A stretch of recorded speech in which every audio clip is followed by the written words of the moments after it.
বিসমিল্লাহির রহমানির রহিম। প্রিয় দর্শক, আজ আমরা শুনব এক অনন্য ইসলামিক গল্প, যেখানে রাসূলুল্লাহ সাল্লাল্লাহু আলাইহি সাল্লাম এর হাদিস আমাদের শেখায় ঘরে প্রবেশ করার সময় সালাম দেওয়া শুধু একটি অভ্যাস নয়, বরং একটি বরকতের চাবি।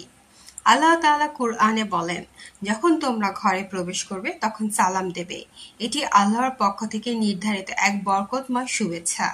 সূরা আন-নূর আয়াত ৬-১। এই আয়াত ও হাদিসকে কেন্দ্র করে আজকের গল্প। চলুন সময়কে হাজার বছর পেছনে নিয়ে যাই। মদিনার এক মুসলিম সাহাবী ছিলেন আব্দুল্লাহ ইবনে হারিস রাহমাতুল্লাহ আলাইহি। তিনি ছিলেন দরিদ্র হলেও অত্যন্ত ধার্মিক। রাসূলুল্লাহ সাল্লাল্লাহু আলাইহি সাল্লাম এর প্রতিটি কথা তিনি হৃদয়ে ধারণ করতেন।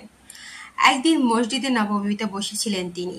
তখন রাসূলুল্লাহ সাল্লাল্লাহু আলাইহি সাল্লাম সাহাবাদের উদ্দেশ্যে বললেন, যখন তোমরা নিজেদের ঘরে প্রবেশ করবে তখন সালাম দেবে, এতে তোমাদের জন্য বরকত হবে। আবু দাউদ ৫২০২। আব্দুল্লাহ এই কথা শোনার পর প্রতিজ্ঞা করলেন, আজ থেকে তিনি তার জীবনে এই হাদিসকে বাস্তবায়ন করবেন।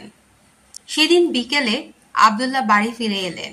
দরজার সামনে দাঁড়িয়ে বললেন, আসসালামু আলাইকুম ওয়া রাহমাতুল্লাহি ওয়া বারাকাতুহু। তার স্ত্রী ঘরের ভেতর থেকে খুশি মনে উত্তর দিলেন, ওয়ালাইকুম আসসালাম ওয়া রাহমাতুল্লাহি ওয়া বারাকাতুহু।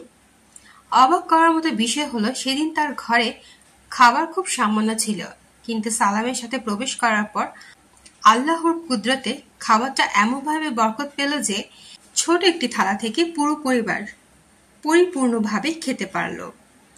এই দৃশ্য দেখে আব্দুল্লাহর স্ত্রী বললেন, হে আব্দুল্লাহ, নিশ্চয়ই এই বরকত এসেছে রাসূলুল্লাহ সাল্লাল্লাহু আলাইহি সাল্লাম এর শিখানো সালামের কারণে। আরো একটি ঐতিহাসিক ঘটনা। একবার এক সাহাবী রাতে দেরিতে ঘরে ফিরলেন। তিনি ক্লান্ত ছিলেন, তাই সালাম দিতে ভুলে গিয়েছিলেন। সরাসরি ঘরে প্রবেশ করলেন। তার ছোট সন্তান ভয় পেয়ে কেঁদে উঠল। স্ত্রীও কিছুটা অস্বস্তি বোধ করলেন। পরের দিন রাসূলুল্লাহ সাল্লাল্লাহু আলাইহি সাল্লাম জানলেন এই ঘটনা। তিনি বললেন, সালাম শান্তির প্রতীক, এটি শয়তানকে দূরে সরায়। যখন কেউ সালাম ছাড়া প্রবেশ করে তখন শয়তান পরিবারের মধ্যে ভয়, দুশ্চিন্তা ও বিবাদ সৃষ্টি করে। এরপর থেকে সেই সাহাবী আর কখনো সালাম ছাড়া ঘরে প্রবেশ করেনি। এই ঘটনাগুলো থেকে আমরা বুঝতে পারি, ঘরে প্রবেশের সালাম শুধু একটি আচার নয়, এটি পরিবারের জন্য শান্তি ও বরকতের দরজা খুলে দেয়। সালাম শয়তানকে দূরে রাখে, পরিবারের মধ্যে ভালোবাসা ও নিরাপত্তা আনে। এমনকি যখন কেউ ঘরে একা প্রবেশ করে তখনও সালাম দিতে হয়, কারণ ফেরেশতারা তার সালামের উত্তর দেন। প্রিয় ভাই ও বোনেরা, আজকের গল্প থেকে আমরা শিখলাম যে সালাম কেবল একটি শুভেচ্ছা বাণী নয়, বরং এটি আল্লাহর পক্ষ থেকে একটি বরকতময় উপহার।